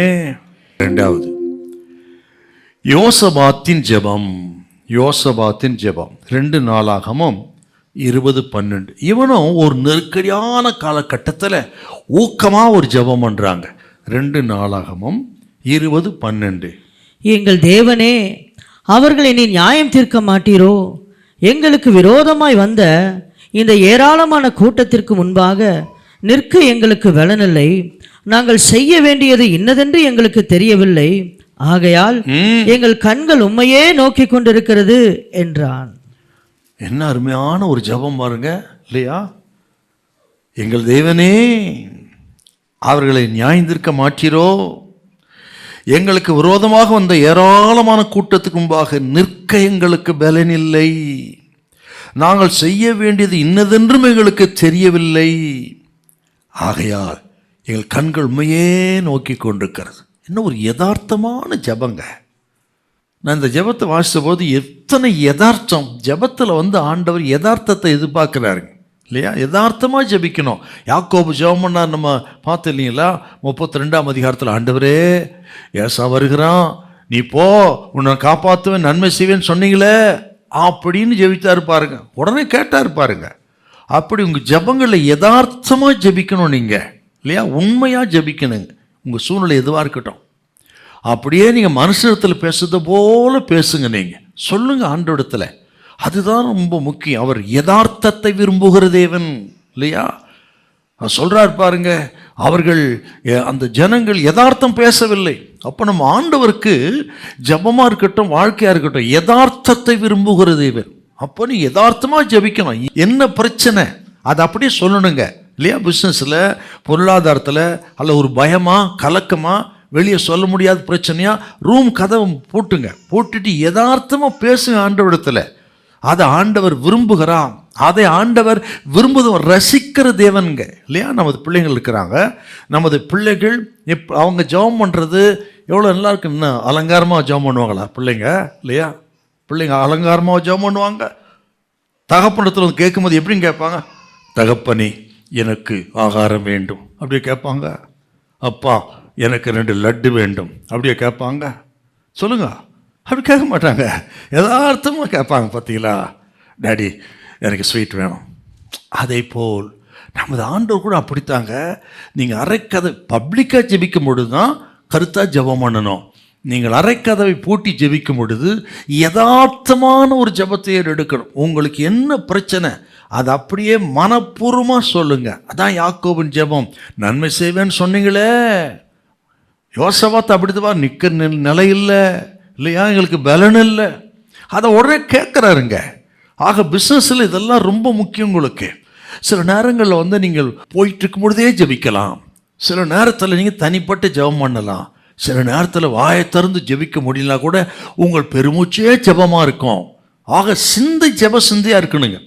எப்பொழுது ஜெபம் பண்ணுங்கள் சொல்கிறாரு அப்படின்னா 24 மணி ஜெபம் பண்ணிக்கிட்டே இருக்கணுமா? சொல்லுங்கள் பார்க்க. 24 மணி ஜெபம் பண்ணிட்டே இருந்தால் அப்புறம் எப்படி வேலை செய்கிறது? அப்படி அர்த்தம் இல்லை. உங்கள் சிந்தை எப்பொழுது ஜெப சிந்தையாகவே இருக்கணும். ஹல்லேலூயா. எல்லாத்துக்கும் ஜெபிக்கணும், ஆண்டவர் நோக்கி கூப்பிடணும். போகும்போதே ஆண்டவரே இப்படி இருக்குதாப்பா, இங்கே போகிற இந்த மனுஷனை என்ன சொல்லுவானோ தெரியல, போன முறை போனவன் திருப்பி அனுப்பிட்டான், இப்போ என்ன சொல்லுவானோ தெரியல. ஒரு சின்ன ஜெபம், அதான் யதார்த்தமான ஜெபம். அதை தான் யோசபாத் பண்ணுறான். நிற்க நிலையில்லை, பலனில்லை கர்த்தாவே. அருமையான ஜெபங்க. அப்படி தேவ பிள்ளைகள் யதார்த்தமாக ஜெபியுங்கள். யோசபாத்தின் ஜெபம் ஒரு யதார்த்தமான ஜெபம். இவனுக்கு நெருக்கம் வந்துருச்சு. அந்த நெருக்கத்தில் விடுதலை பெறுவதற்கு அவன் ஜெபித்த ஜெபம். இதில் 2 விஷயம் உங்களுக்கு கோடிட்டு காட்டிட்டு அந்த முக்கியமான ஆழத்தை நான் சொல்ல விரும்புகிறேன்.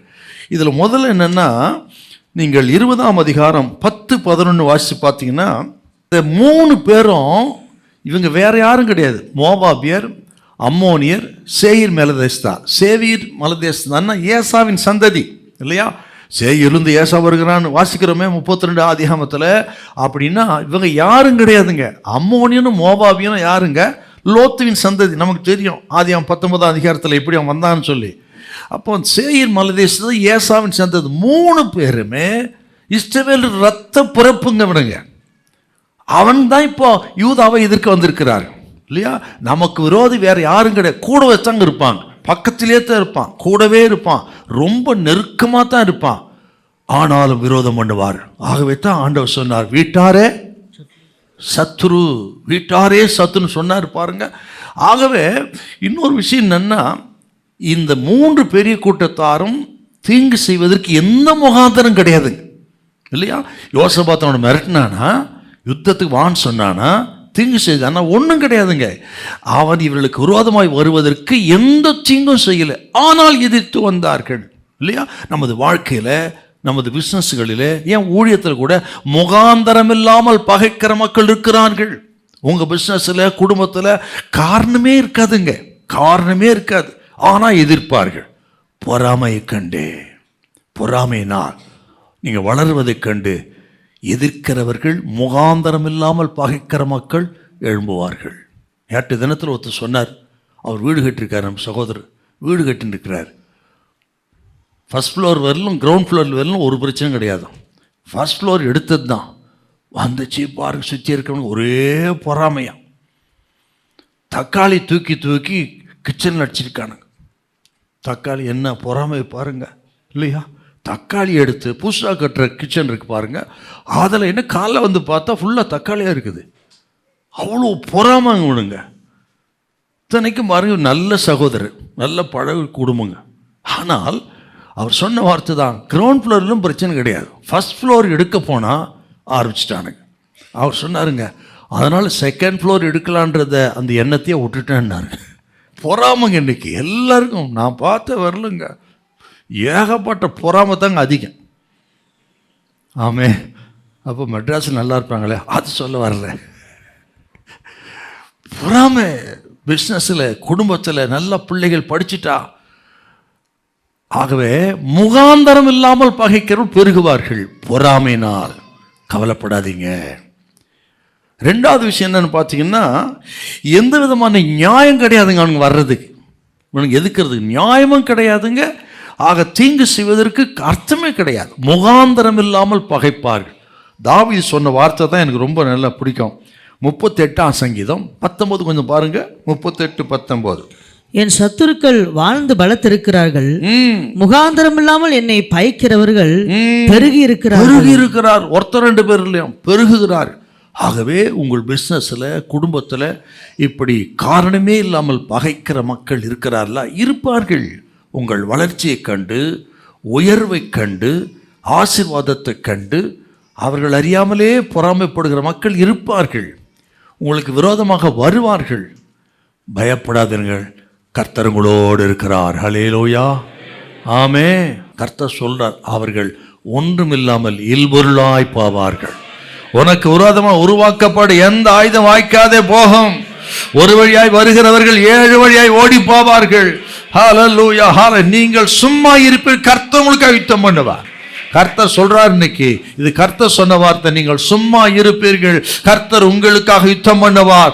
ஓ, அவர்கள் கை பலம் கொள்ளாது, அவர்கள் கை பலம் கொள்ளாது, உங்கள் கை அவர்கள் மேல் இருக்கும், அவர்கள் படை மேல் உங்கள் கை இருக்கும்.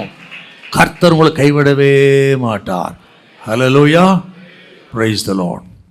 ரெண்டாவது ஒரு விஷயம் என்னன்னா, யோசபாத் மிகவும் பயந்தான். இதையும் பார்க்கணும் நம்ம. 20ஆம் அதிகாரம் 3வது வசனம் பாருங்க. அப்பொழுது யோசபாத் பயந்து கர்த்தரை தேடுகிறதற்கு ஒருமுகப்பட்டு. ஏன் பயந்தான்னு கேட்டீங்கன்னா, அது ஒரு ரீசன் இருக்குது. இவன் நல்ல ஆவிக்குரிய ராஜா, ஆனால் இவனுக்கு ஐஸ்வர்யம் பெருகின பொழுது ஆகாபோடு சம்பந்தம் கலந்தானா. வாசிக்கலாமா? 18:1 பாருங்க. 2 நாளாகமும் 18:1 பாருங்க. யோசபாத்துக்கு மிகுந்த ஐஸ்வர்யமும் கனமும் உண்டாயிருந்தது. மிகுந்த ஐஸ்வர்யமும் கனமும் உண்டாயிருந்தது. அவன் ஆகாபோடே சம்பந்தம் கலந்தான். ஆகாப் ஒரு பொல்லாத இஸ்ரவேலின் ராஜா. அவன் மனைவி ஏசபேல் சூனியக்காரி. ஆனால் அப்படிப்பட்ட அந்த ஆகாபோடு இவன் சம்பந்தங்கள் தான் அவருடைய மகளை இவன் குமாரனுக்கு மனைவியாக கல்யாணம் பண்ணாங்க. கர்த்தருக்கு பிரியமில்லாத விஷயம்.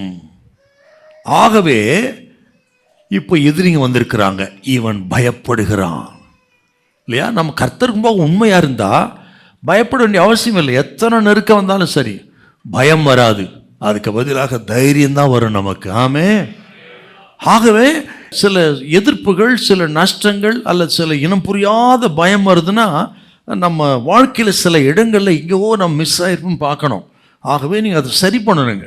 அதை சரி பண்ணிட்டுங்க, ஜெபிங்க.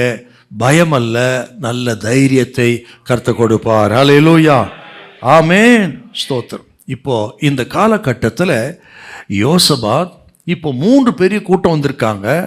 இவன் சேனையை பலப்படுத்தலை. உண்மையிலே ராஜாக்கள் என்ன பண்ணணும்?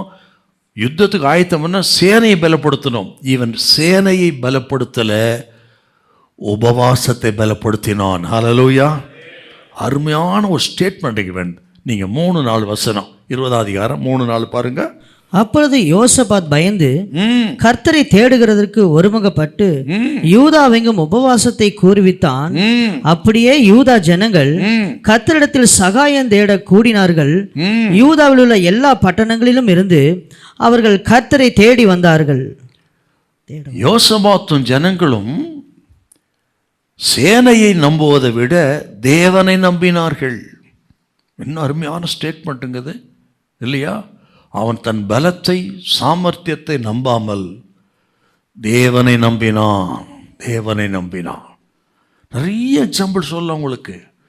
பக்தன் தாவீது கோலியாத்துக்கு முன்பு நிற்கும் பொழுது அவர் சொன்ன ஸ்டேட்மெண்ட்டு சூப்பர் ஸ்டேட்மெண்ட்டுங்க. கோலியாத்தை பார்த்து சொல்கிறேன், இவன் இளைஞன், அவன் யுத்த புருஷ சிறு வயது முதற்கொண்டு எப்படி ஜெயிச்சான் சொன்ன ஸ்டேட்மெண்ட்டு தான் 1 சாமுவேல் 17:47 பாருங்க. 1 சாமுவேல் 17:47. கர்த்தர் பட்டயத்தினாலும் ஈட்டினாலும் ரட்சிக்கிறவர் அல்ல, கர்த்தர் பட்டயத்தினாலும் ஈட்டினாலும் ரட்சிக்கிறவர் அல்ல என்று இந்த ஜன கூட்டமெல்லாம் அறிந்து கொள்ளும்.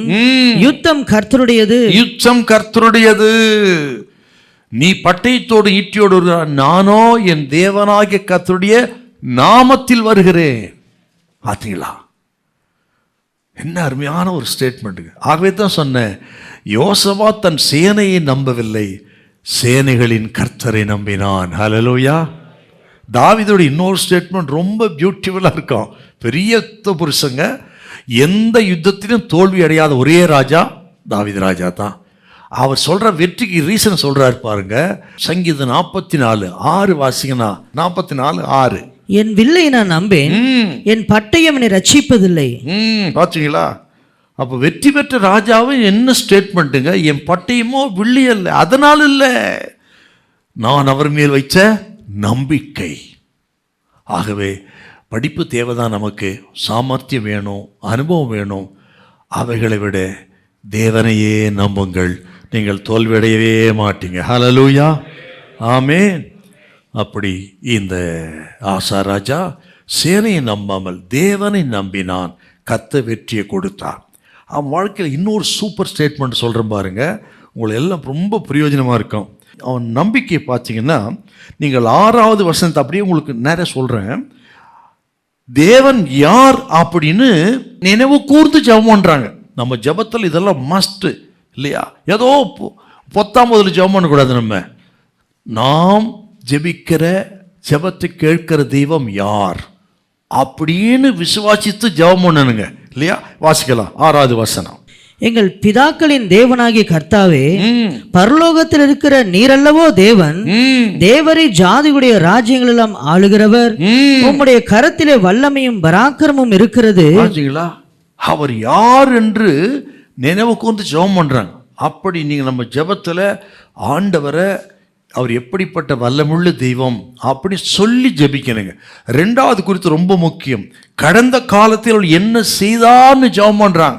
20ஆம் அதிகாரத்தில் நீங்கள் 7 வாசித்து பார்த்தீங்கன்னா, கடந்த காலத்தில் என்னெல்லாம் செய்தார் அப்படின்னு நீங்கள் வாசித்து பாருங்க. நீங்கள் என்னவெல்லாம் செய்தார்னு கடந்த காலத்தை நினைவு கூர்ந்து ஜெபிக்கிறார். நம்ம வாழ்க்கையில் சில நெருக்கங்கள் போராட்டங்கள் வரும்பொழுதெல்லாம் இந்த கடந்த காலத்தை நினைக்கணும், கர்த்தர் நமக்கு என்ன செஞ்சார் அப்படின்னு சொல்லி இல்லையா? நீங்கள் போன வருஷமோ அல்லது 5 மாதத்தில் நெருக்கடி வந்த பொழுது கர்த்தர் எப்படியெல்லாம் செய்தார், வியாதிப்பட்ட பொழுது எப்படி நமக்கு உதவி செய்தார், நெருக்கடியான காலகட்டத்தில் என்னெல்லாம் செய்தார், எத்தனை அற்புதங்களை எப்படியெல்லாம் செய்தார் என்று கடந்த காலத்தில் செய்து நினைக்கணும். எதிர்காலம் உங்களுக்கு ஆசீர்வாதமாக இருக்கணும்னா கடந்த காலத்தில் கர்த்தர் செய்ததை நினைத்து துதியுங்கள். கர்த்தர் எல்லா சூழ்நிலையை ஆசீர்வாதமாய் மாற்றுவார். ஹல்லேலூயா. 3வது, எதிர்காலத்தில் என்ன செய்வார்னு சொல்லியிருக்காருங்க இல்லையா? அவர் யாருன்னு சொல்லி ஜெபம் பண்ணுறாரு, கடந்த காலத்தை என்ன செஞ்சார்னு சொல்லி ஜெபம் பண்ணுறாரு.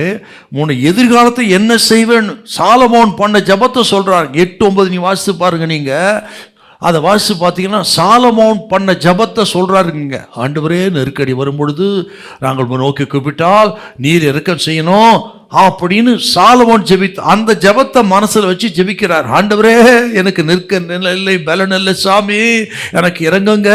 சாலமோன் இப்படி ஜெபம் பண்ணிக்கிறாரு, ஜெபம்னு சொன்னாரு, ஆகவே இறங்குங்கன்னு சொல்லி ஜெபம் பண்ணுறார். இந்த 3 குறிப்பு ரொம்ப சூப்பருங்க உங்களுக்கு. அவர் யார் அப்படின்னு நினைக்கணும், கடந்த காலத்து என்ன செய்தார் என்று சொல்லணும், எதிர்காலத்தை என்ன செய்வேன்னு சொல்லியிருக்கிறார் என்று சொல்லி நீங்கள் நினைவு கூர்ந்து ஜெபிக்கணும். ஆண்டவர் இயேசு சொன்னார், என் நாமத்தினால எதை கேட்டாலும் தருவேன்னு சொல்லியிருக்கிறாரே. அப்படி கருத்தா ஜெபம் பண்ணுங்க, கர்த்தர் சூழ்நிலையை மாற்றுவார். ஹல்லேலூயா. அதில் பாருங்க, எனக்கு பிடிச்ச யோசபாத்தை நான் நினைக்கும் பொழுதெல்லாம் பிடிச்ச 3 விஷயத்தை சொல்கிறேன் பாருங்க. அது 1, ஜெபம் சூழ்நிலையை மாற்றும். Prayer changes things. நம்பர் 1, இங்கே வந்திருக்கிற இந்த பிஸ்னஸ் ஃபெலோஷிப் வந்திருக்கீங்க, கர்த்தர் உங்களோடு பேசுகிறாரு. சூழ்நிலை வித்தியாசமாக இருக்குதா, நெருக்கடியாக இருக்குதா, புரியாத புதிராக இருக்குதா, கர்த்தர் சொல்றார், ஜெபம் சூழ்நிலையை மாற்றும். ஹல்லேலூயா. ரெண்டாவது, துதி சூழ்நிலையை மாற்றும். எப்படி யோசபாத் ஜெபம் பண்ணார்? உபவாசம் பண்ணி துதிக்கிறவளை நிறுத்தினாருங்க இல்லையா? அவன் யுத்தம் பண்ணலை, அல்லது ஜெபம் பண்ணும்போது ஆண்டவரே அப்படி செய்யும் இப்படி செய்யும் உதயம் அப்படின்லாம் சொல்ல, எங்களுக்கு யுத்தத்தை ஆண்டவரே யுத்த தளவாடங்களை தாரோம், யுத்தம் செய்யும் அப்படிலாம் இல்லை. துதிக்கிறவளை நிறுத்தினா. நீங்கள் 20-21 வாசிச்சு பாருங்க. துதிக்கிறவளை நிறுத்தினா கர்த்தர் வெற்றி கொடுத்தாருங்க. அப்படின்னா கர்த்தர் நீங்க சொல்றாருங்க, துதி சூழ்நிலையை மாற்றும். இருக்கிற நிலைமைக்காக தோத்திரம் பண்ணுங்க. கர்த்தர் கொடுத்த பணத்துக்காக, கர்த்தர் கொடுத்த பிசினஸுக்காக, கர்த்தர் கொடுத்த சுகத்துக்காக தோத்திரம் பண்ணுங்க. இல்லையா? நம்ம இல்லாததான் பார்க்குறோம். கர்த்தர் சொல்ல என்ன இருக்குது அதை பாருங்க, என்ன கொடுத்தாரு அதை பாருங்க. அதுக்காக தோத்திரம். ஒவ்வொரு நாளும் காலையில் எழும்புறதே கிருபை தானே. ஹல்லேலூயா. ஹாஸ்பிட்டல் போனால் டாக்டர் என்னென்னவோ சொல்கிற, சும்மா போய் சேர்ந்தா போதும். வியாதி ஒரு ஃபீவர்னு போனால் 30,000 செலவாகிடுதுங்க. பொல்லாத ஒரு காலத்தில் இருக்கிறோம். நல்ல சுகத்தை கொடுத்து வச்சுக்கிறாருன்னா எவ்வளோ தோத்திரம் பண்ணணும் நம்ம. ஹல்லேலூயா. ஆகவே துதிங்கள் சூழ்நிலையை மாற்றம். மூன்றாவது, வாக்கு தத்தம். Promise changes things. வாக்குத்தத்தை நம்புங்க. இந்த வருஷத்தில் வாக்குத்தத்தை கொடுத்துருக்கிறாரு, நம்புங்க. இந்த மாதத்தில் வாக்குத்தத்தை கொடுத்துருக்கிறாரு, நம்புங்க. சூழ்நிலையை மாற்றிவிடும். நம்புறீங்களா நீங்க? ஹல்லேலூயா. அவன் வெற்றி பெற்று அந்த இடத்துக்கு பெராக்கான்னு பேர் வச்சான். நீங்க பிறகு வாசிச்சு பாருங்க. நீங்க அந்த 3 பெரிய கூட்டம் ஒருத்தர் அவனே வெட்டி மடிந்து போனார். கொள்ளையடிச்சாங்க போயிட்டு யுத்தம் பண்ணாமல். அந்த இடத்துக்கு பெராக்கான்னு பேர் வச்சாங்களாம். பெராக்கா என்றால் செழிப்பு. பெராக்கான்றது ஹீப்ரு வேர்டுங்க. அதுக்கு என்ன அர்த்தம்னா செழிப்பு, ஆசீர்வாதம் இல்லையா? அப்போ நான் ரொம்ப என் இருதயத்தில் விசுவாசிக்கிறேன். இந்த மாதத்தில் கர்த்தர் சொல்கிறாருங்க, நீங்கள் பெராக்காவை காண்பீர்கள். ஹல்லேலூயா. இன்னும் அந்த இடத்த நீங்கள் நல்லா ஆராய்ச்சி பண்ணி பாருங்கள். அந்த இடம் அதற்கு முன்பு எப்படி இருந்ததுன்னா போகிம் அப்படின்ற இடங்க. போகிம் என்றால் அழுகை. நியாயாதிபதிகள் 2 நீங்கள் வாசித்து பாருங்க. பிறகு அழுகை, ஜனலாம் ஓன்னு அழுத ஒரு இடங்க. அந்த அழுத இடம் தான் இப்போ ஆசீர்வாதமாக மாறி இருக்குங்க. இன்னும் பியூட்டிஃபுல்லான ஒரு இடங்க அது. கர்த்தர் உங்களுக்கு சொல்கிறாருங்க இன்னைக்கு, ஸ்தோத்திரம், உங்கள் பள்ளத்தாக்கு ஆசீர்வாதமாய் மாறும். அல்லது உங்கள் அழுகை ஆசீர்வாதமாய் மாறும். உங்கள் துக்கம் சந்தோஷமாய் மாறும். உங்கள் புலம்பலை கர்த்தர் ஆனந்த களிப்பாய் மாற பண்ணுவார். ஹல்லேலூயா. இந்த மாதத்தில் நீங்கள் பெராக்காவை காண்பீர்கள். அடுத்த மாதம் இங்கே வரும் பொழுது இந்த சாட்சியை நீங்கள் சொல்வீங்க. Praise the Lord. மூன்றாவது, எசேக்கியாவின் ஜெபம். 2 ராஜாக்கள் 19:14. 2 ராஜாக்கள் 19:14. எசேக்கியா ஸ்தானாபதிகளின் கையில் இருந்த நிருபத்தை வாங்கி வாசித்த பின்பு அவன் கர்த்தரின் ஆலயத்திற்கு போய் அதை கர்த்தருக்கு முன்பாக விரித்து. இதுவும் ஒரு முக்கியமான இடங்கள். இந்த எசேக்கியாவுக்கு விரோதமாக அன்றைக்கு இருந்த அசீரிய ராஜா சனகரிப்பு வந்தான். அவனும் அந்த காலத்தில் பலசாலியாக இருந்தான். அந்த சனகரிப்புக்கு முன்பு இவன் எதிர்த்து நிற்க முடியாதவனாய் இருந்தான். அந்த நேரத்தில் சனகரி பண்ணின ஒரு நிருபத்தை வாங்கி வாசித்தான். தேவனை குறித்தும் எசேக்கியாவை குறித்தும் அவன் நிந்தித்த ஒரு நிருபம் அது. இப்போ என்ன பண்ணுறதுன்னு தெரியலங்க. அந்த நிருபத்தை அப்படியே கொண்டு போய் கர்த்தர் சன்னிதானத்தில் வைத்து, ஆண்டவரே இதை பாருங்க, எப்படிலாம் எழுதி வச்சிருக்கிறான் பாருங்க சுவாமி, நீங்கள் யார்? வானத்தையும் உண்டாக்கின சர்வ வல்லமுள்ள தேவன். அவன் என்ன சொல்லியிருக்கிறான் பாருங்க ஆண்டு. அந்த நிருபத்தை அப்படியே கர்த்தர் சன்னிதானத்தில் வைத்து இருதயத்தை ஊற்றினான் எசேக்கியா. ஆண்டவர் என்ன செஞ்சாருங்க? அந்த ஜெபத்தை ஆண்டவர் கேட்டு சனகரிப்பை திரும்பி போக பண்ணினார். போன இடத்துல செத்த முகமாய் போய் செத்தான். ஒரே ராத்திரியில் 1,85,000 பேரை ஒரே தூதன் கொன்று குவித்து மாபெரும் வெற்றியை கற்றுக் கொடுத்தார். ஹல்லேலூயா. அப்போ எவ்வளோ முக்கியமான ஒரு ஜெபமாக இருக்கணும் இது. சில ஹிண்ட்ஸை மட்டும் உங்களுக்கு சொல்கிறேன். உங்களுக்கு உங்களுடைய வாழ்க்கைக்கும் இது எல்லாத்துக்கும் ரொம்ப பிரயோஜனமாக இருக்கும். நீங்கள் பார்த்தீங்கன்னா அந்த நாட்களில் எசேக்கியாவுடைய அந்த இக்கட்டான நிலைமையில் தேசமே 3 இருக்குதுங்க. தேசமே 3 இருக்குது. நம்பர் 1 என்னன்னு கேட்டிங்கன்னா, சிலர் என்ன சொல்கிறாங்கன்னா, நாம் எகிப்து உதவி நாடி போகலாம் அப்படின்றாங்க. எகிப்து உதவி நாடி போகலாம். சிலர் என்ன சொல்கிறாங்கன்னா, பேசாமல் இந்த அசீரிய ராஜாவுக்கு ஒப்பு கொடுத்துருவோம். அப்படின்னு என்ன அர்த்தங்க? ஓ சரணாகதி அடைவோம் அப்படின்னு சிலர். ஒரு மைனாரிட்டி பீப்புள் மட்டும்தான் இல்லை இல்லை ஆண்டவரை நம்புவோம் அப்படி சொல்கிறாங்க. இப்படி 3 பிரிவுகளாக தேசம் இருந்தது. இந்த எசேக்கியா மைனாரிட்டி மக்களை சேர்த்து கொண்டு அவன் ஜெபம் பண்ணினான். ஒருவேளை இன்றைக்கும் உங்கள் குடும்பத்தில் சூழ்நிலையில் இப்படி பலவிதமான நிலைமை இருக்கலாம். சோத்திரம். ஆண்டவரை நம்புங்கள், ஆண்டவரை சார்ந்து கொள்ளுங்கள். இப்படி தாங்க செங்கடலும் ஜனங்களுக்கு இருந்தது. செங்கடலை பார்த்தீங்கன்னா நீங்கள் யாத்திரை 14 அதிகாரத்தில் அவர்களுக்கு ஒரு இக்கட்டான காலகட்டங்க. அங்கேயும் மக்கள் எப்படி இருக்கா? 3 வழி இருக்குது அவங்களுக்கு. ஒன்று என்னென்ன, செங்கலுக்கு முன்னாடி வந்து நின்றுட்டாங்க. அவங்களுக்கு முன்னாடி 3 வழி. ஒன்று என்னென்னா மறுபடியும் பார்வோனுக்கு சரணாகதி அடையணும். 2வது வழி என்னென்னா எதிர்த்து யுத்தம் பண்ணணும். 3வது வழி தேவனை நோக்கி கூப்பிடணும். அவர்கள் 3வது வழி தெரிந்து கொண்டார்கள். தேவனை நோக்கி முறையிட்டார்கள். மோசே சொல்றார் பாருங்க, யுத்தம் கர்த்தருடையது, நீங்கள் சும்மா இருப்பீர்கள். ஹல்லேலூயா, ஹல்லேலூயா. உங்களுக்கு முன்ன அப்படி சில வழிகள் இருக்கலாம் இன்னைக்கு இல்லையா? மாம்சத்தின்படியாக அன்னாரை தேடலாம், இன்னாரை தேடலாம், இதை செய்யலாம், அதை செய்யலாம். No no no no. கர்த்தர் சொல்றார், இன்னைக்கு ஆண்டவரை பாருங்கள். ஒத்தாசை அனுப்பும் பர்வத்துக்கு நேராக கண்களை ஏறிடுங்க. நீங்கள் தோற்று போகவே மாட்டீர்கள். ஹல்லேலூயா, ஆமென், பிரைஸ் தி லார்ட். இந்த எசேக்கியா செஞ்ச ஒரு தப்பை சொல்லி அவன் ஆசீர்வாதத்தை சொல்லி முடிப்பான். இப்போ இந்த சனகரிப்பு ஏன் வந்தான்னு கேட்டிங்கன்னா, இதற்கு முன்பு நீங்கள் 18ஆம் அதிகாரம் 14 16 வருஷத்தை நீ வாசித்து பார்த்தீங்கன்னா, ஒரு முறை வரான் சனகரிப்பு. வந்த பொழுது அப்போ ஈர்த்து நிற்காம அவனுக்கு இடம் கொடுத்துட்டான். அவனுக்கு ஏராளமான பொண்ணும் பொருளும் கப்பமாக கொடுத்துட்டான். அங்கே இது போல் விசுவாசம் இல்லை, ஜெபிக்கலவன். போனவன் மறுபடியும் வந்துட்டான். ஏன்? ருசி கண்டான். பார்த்துட்டீங்களா? ருசி கண்டவனுக்கு ஆஹா இன்னும் மிரட்டினா போதும், நிறைய வாங்கலான்னு மறுபடியும் வந்தான். நம்ம வாழ்க்கையில் அப்படி தான். சில நேரங்களில் உலகத்துக்கு அல்லது மாம்சத்துக்கு பிசாசு கொஞ்சம் இடம் கொடுத்துட்டிங்கன்னா அவன் முழுவதுமாக ஆக்கிரமித்து ருசி பார்க்க நினைப்பான். இது ரொம்ப முக்கியமான ஒரு தாட்டு நமக்கு இல்லைங்களா? கொஞ்சம் இடம் கொடுத்தீங்கன்னா போதும், முழுமையாக உங்களை கேப்சர் பண்ண பார்ப்பான். ஆகவே தான் வாழ்க்கையாகட்டும், பிஸ்னஸ் ஆகட்டும், பிசாசுக்கு இடம் கொடாமல் இருங்கள். ஹல்லேலூயா. இவன் கடிதத்தை கொண்டு வந்து கர்த்தருக்கு முன்பாக விரித்து வைத்தான். அப்படின்னா என்ன அர்த்தம்னா, உடனே அவன் என்ன பண்ணியிருக்கணும்? சனகரிப் ராஜா கொடுத்த அந்த கடிதத்துக்கு பதில் போட்டிருக்கணுங்க அவன். ஆனால் எசேக்கியா அவனுக்கு பதில் கொடுக்கல, கர்த்தருக்கு பதில் கேட்டு எழுதுறான். பார்த்தீங்களா? அநேக சந்தர்ப்பங்களில் அவசரப்பட்டு ஆத்திரப்பட்டு மனுஷனோடு யுத்தம் பண்ணாதீங்க, மனுஷனுக்கு பதில் கொடுக்காதீங்க. மாறாக கர்த்தரிடத்தில் தெரிவிங்கள், கர்த்தர் வெற்றியை தருவார். ஹல்லேலூயா. ஒரே ராத்திரியில் கர்த்தர் வெற்றியை கொடுத்து விட்டார். ஆமென். இந்த நிகழ்ச்சி மையமாக வைத்து பாடின பாடல் தான் 46ஆம் சங்கீதம்.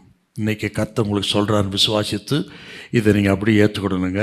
46ஆம் சங்கீதம் வாசித்து பாருங்கள். நீங்கள் காலையில் எழுந்து பார்க்குற எசேக்கியா ராஜா யுத்த காலத்தை பார்த்தா சனகரிப் சேனை முழுவதும் அழிக்கப்பட்டு ரதங்கள் சுட்டரிக்கப்பட்டு புகைக்காடாக தெரியுது யுத்த காலம். அப்பொழுது பாடின பாடல் தான் 46ஆம் சங்கீதம். என்ன சொல்லுது? சோத்திரம். அதில் 2 வசனத்தை வாசித்து ஜோமனுமா சோத்திரம் 8, 9 வசனம் பாருங்க. அருமையான வசனம். உங்களுக்கு கர்த்தர் பேசுறார் இன்னைக்கு. 46, 8, 9. பூமியிலே பால் கடிப்புகளை நடப்பிக்கிற கர்த்தருடைய செய்களை வந்து பாருங்கள். அவர் பூமியின் கடைமுனை மட்டும் யுத்தங்களை ஓய பண்ணுகிறார். வில்லை ஒடித்து ஈட்டியை முறிக்கிறார். ரதங்களை நெருப்பினாலே சுட்டரிக்கிறார். அப்படின்னா வில்லை ஒடிக்கிறவர் இல்லையா? ஈட்டியை முறிக்கிறவர், ரதங்களை நெருப்பினால் சுட்டரிக்கிறவர். கர்த்தர் சொல்றார், உங்களுக்கு விரோதமாக இருக்கிற ஈட்டியாக இருக்கட்டும், ரதமாக இருக்கட்டும், பெருமை பேசுகிற மக்களாக இருக்கட்டும், யாராக இருக்கட்டும், கர்த்தர் சொல்ற எல்லாவற்றையும் கர்த்தர் பார்த்து கொள்வார். யுத்தங்களை கர்த்தர் ஓய பண்ணுவார். 10வது வசனம், நீங்கள் அமர்ந்திருந்து நானே தேவன் என்று அறிந்து கொள்ளுங்கள். ஹல்லேலூயா, ஹல்லேலூயா.